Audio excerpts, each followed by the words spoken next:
Coach's corner. Agility drills, agility setups. One of the things we're going to run into probably at the games and in general training is we need to be able to change directions. A lot of the stuff that we do in training typically is super linear, and there's not a lot of rotational aspect, there's not a lot of changing that directions. What we have is we're setting up. How I have the cone set up, and this is not the be all and end all of all the agility work, this is just an idea, and it works well in the gym in terms of being able to run classes.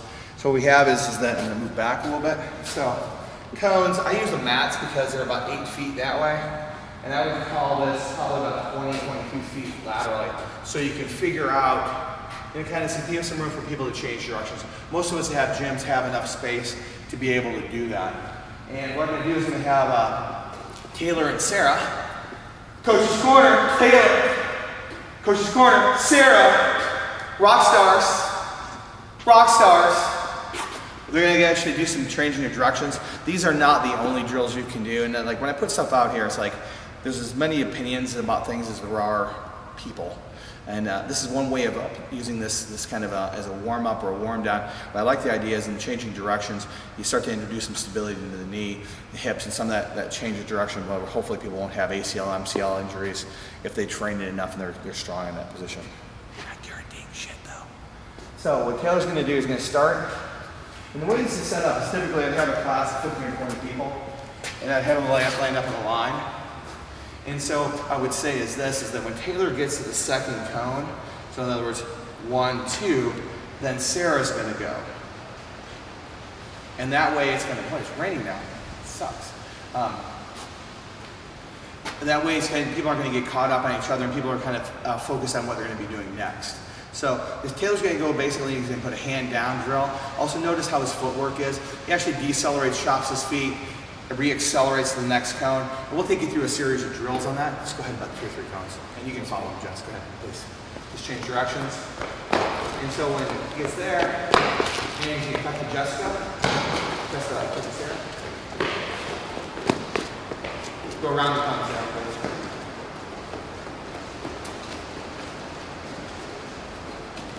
What's really cool is that you can see kind of in the movement differences.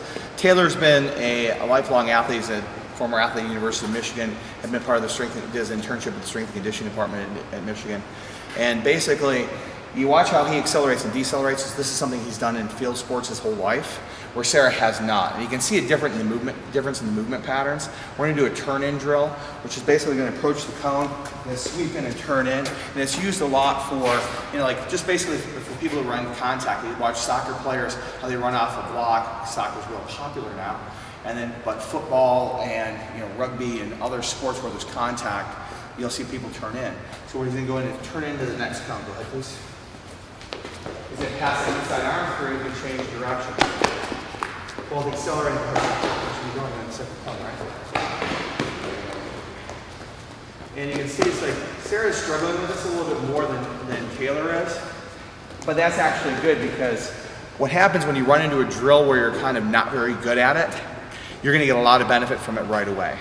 If you are magically perfect at everything, which doesn't happen for almost anyone, there's a limited amount of benefit. So in other words, Taylor's been doing this his whole life. How much better is he going to get at it over time? Probably not a whole lot. But what he can do is maintain the skill set he has. Sarah can develop a skill set and kind of an awareness of how to move around cones. Let's do a forward backwards, please. This is a little bit different because he's going to go forward to that cone and backwards to the next. Go ahead, please. He's going to change directions. He's going to shuffle. The cool thing is he's going to need to have some awareness. To have some awareness of how he's moving backwards. And you can also watch a little bit. Again, Sarah's been a martial artist for a long time. She hasn't been a field athlete, and so some of her field drills aren't as good, which is totally cool because that's why we're doing it. We want to get everybody better. And let's do the lateral shuffle one next. And go. Jump down nice and low. Change levels. Change directions. Get lower, lower, lower, lower.